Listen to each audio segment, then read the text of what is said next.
ma arvan, me teeme selle asja niimoodi, et alguses on ilgelt palju sükest sebimist, mingi klaveriga, siis käib muusika, käib taustaks, mingi ilgelt palju klaveriga, mingid sahmist erinevate nurkade, kuidas keegi õõrub ja tassib ja pühib s*** ära niimoodi vaikuses ja siis tuleb meie tervitus.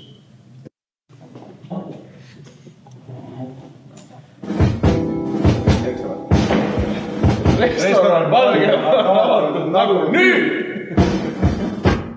Ütleme, et meil on 3. detsembril avamispidu. Ja me 3. detsembril avame siis meie uue punkri.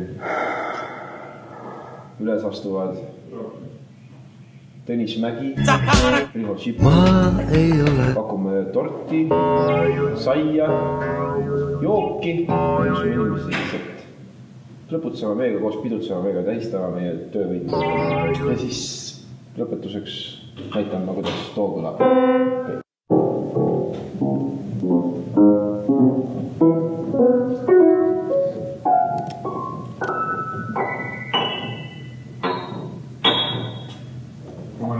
Esimene klaverikontsert.